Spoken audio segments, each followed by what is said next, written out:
It was meant to be an ordinary Thursday in northern Vietnam. But the morning sky told a different story, turning black, heavy, and violent. On September 25, 2025, Super Typhoon Ragasa, the most powerful storm of the year, roared ashore across Quang Ninh and Hai Phong provinces with sustained winds exceeding 110 miles per hour and storm surges towering 25 feet high. In a matter of minutes, entire streets disappeared beneath torrents of seawater. Power lines snapped like twigs, plunging whole districts into darkness. Waves crashed over seawalls, swallowing neighborhoods as if they had never existed. More than 500,000 people were forced to flee in the dead of night, carrying only what they could hold. By sunrise, one of Asia's most historic coastlines lay in ruins, fishing fleets tossed onto concrete barriers, market stalls flattened into rubble, and highways transformed into rushing rivers. What began as a tropical storm warning had spiraled into a humanitarian disaster on a scale few had ever witnessed. This was not just another typhoon. This was Ragasa, the storm rewriting Vietnam's history.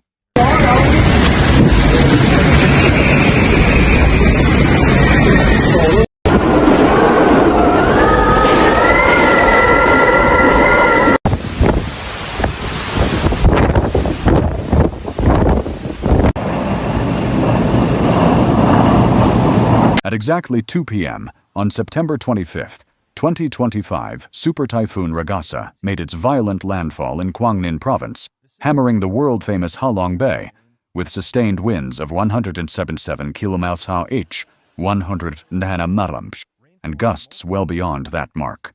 In minutes, the postcard blue waters of the bay turned into a roaring gray wall. Fishing boats that had dotted the horizon in the morning were ripped from their anchors and flung onto highways like toys. Storm tides, 3.5 meters 12 feet high, crashed over seawalls, swallowing tourist piers, seafood markets, and entire coastal districts. Authorities had raised Vietnam's highest storm alert the night before, but Ragasa's sudden intensification caught thousands off guard. Police soldiers and youth volunteers trudged door to door through sideways rain, urging families to evacuate. By late afternoon, more than 200,000 people had been moved into reinforced schools, warehouses, and government halls. Naval patrol boats pulled fishing families from sinking vessels just offshore. In the hills, landslides thundered down forested slopes, burying roads and blocking convoys along National Highway 18. Barely 2 hours later, the typhoon's eye crashed directly into Hai Phong, Vietnam's critical deepwater port. The impact was catastrophic. Cargo cranes snapped like matchsticks. Giant steel containers tumbled across docks and smashed into downtown streets.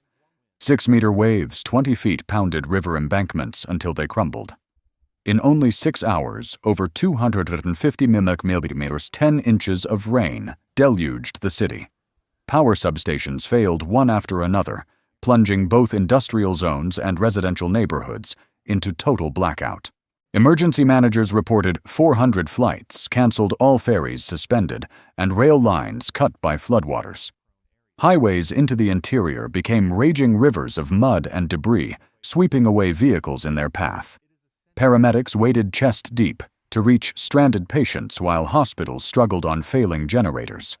Thousands of port workers, sailors, and their families crowded into makeshift shelters as the sea swallowed container yards and harbors. By nightfall, Ragasa still raged at full hurricane force, now bearing down on Hanoi, the nation's bustling capital. Even before the eye arrived, the city convulsed under its outer bands. Glass windows shattered from high-rise towers. Billboards twisted into scrap. Sheets of metal roofing clattered down boulevards like flying blades. Loudspeakers blared the same desperate command: seek shelter immediately. Do not go outside. The Red River's embankments groaned under floodwaters.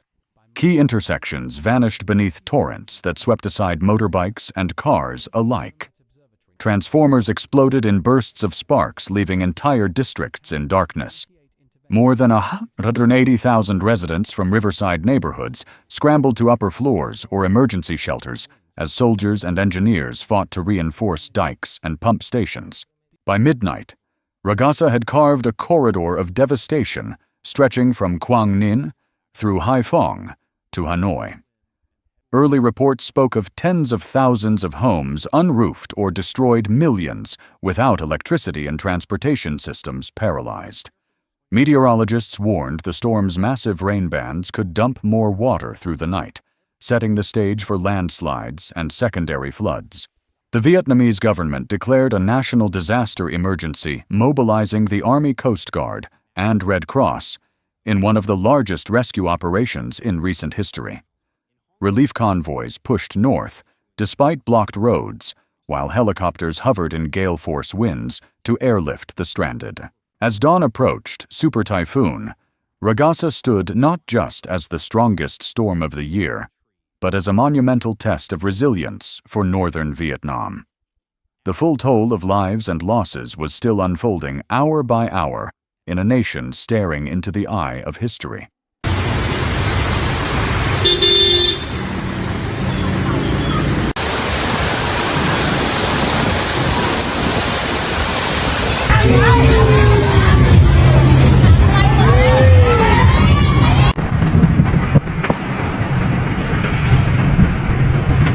By nightfall, the human toll of Super Typhoon Ragasa could no longer be denied. Dozens were confirmed dead, more than 100 injured, and the numbers were rising with every passing hour. In Quang Ninh and Haiphong, rescue crews clawed through rubble to pull survivors from collapsed homes, while firefighters waded chest-deep through floodwaters, carrying the elderly to safety. In Hanoi, desperate families clung to poles and railings as waves surged over the riverbanks. Videos lit up social media, parents hoisting children onto their shoulders, stumbling against torrents that swallowed entire streets. Hospitals already overflowing worked under generator light as doctors treated wounds from shattered glass, broken bones from crumbling walls, and hypothermia after hours trapped in icy water. The countryside suffered just as fiercely. Farmers stood powerless as rivers swallowed livestock rice paddies and a season's worth of work. Officials confirmed more than 700 villagers evacuated from slopes where landslides threatened to erase entire hamlets. One resort worker in Haiphong summed it up in terror. The storm roared like a freight train. "We told our guests, don't go outside. If you do, you may not return." Ragasa was no longer just a typhoon. It was a national tragedy unfolding in real time.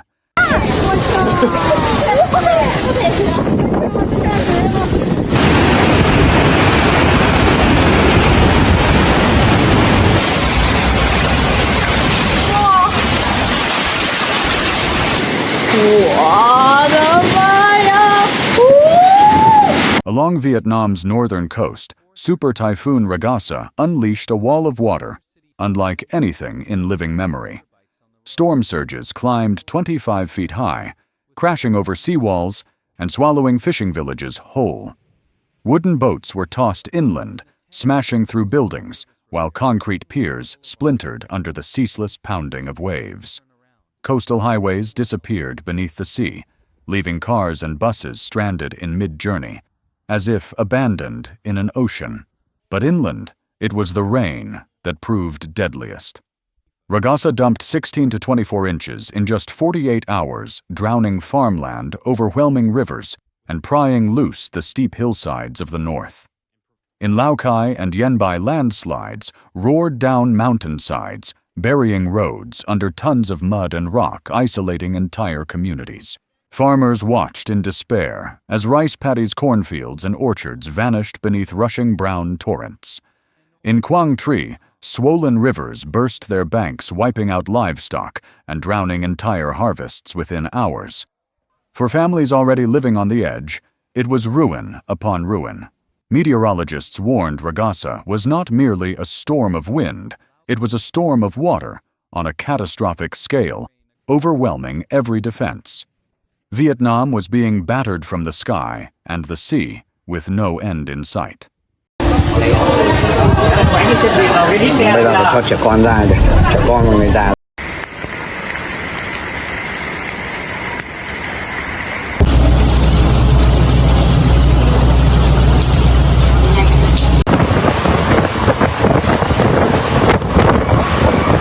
Vietnam's government unleashed one of its largest emergency mobilizations in decades.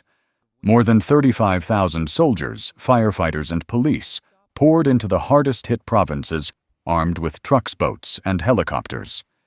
Their orders were clear rescue, the stranded clear blocked highways, and bring food and medicine to overflowing shelters. In Hanoi, loudspeakers thundered through darkened streets. Stay indoors. Prepare for extended blackouts. Schools and government offices shut down across multiple provinces. Markets emptied within hours as panicked residents stripped shelves of bottled water, instant noodles, and batteries. Long gasoline lines stretched for blocks before pumps ran dry. Across the North sports arenas, schools and public halls became makeshift shelters. Families huddled on mats with nothing but the essentials, listening to the storm tear through their neighborhoods.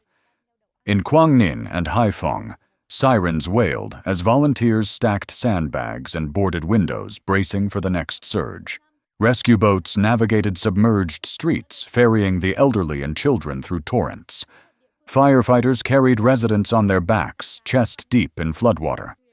Each life saved was a triumph, but the scale of desperation was staggering. For millions, Ragasa was no longer a storm. It was a crucible of unity and survival, a national test of endurance.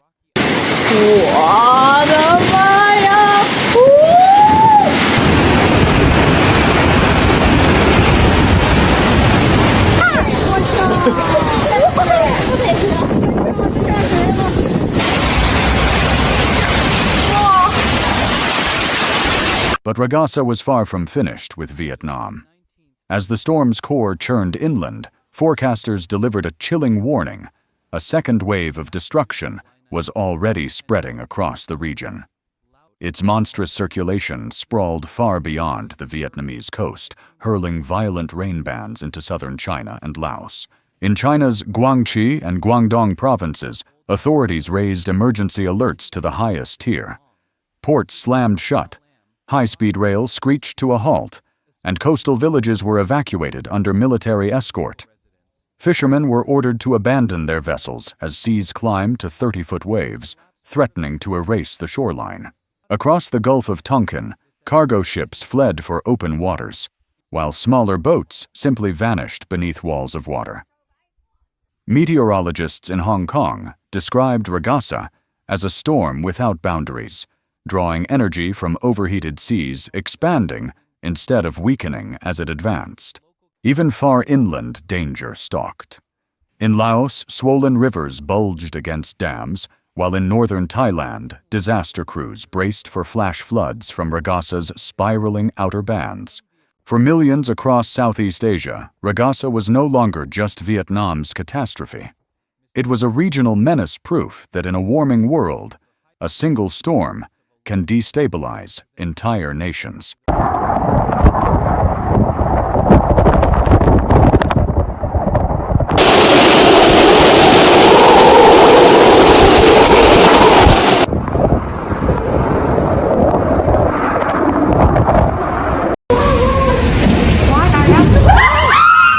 When Ragasa's winds finally fell silent and the floodwaters began to retreat, the true scale of devastation emerged.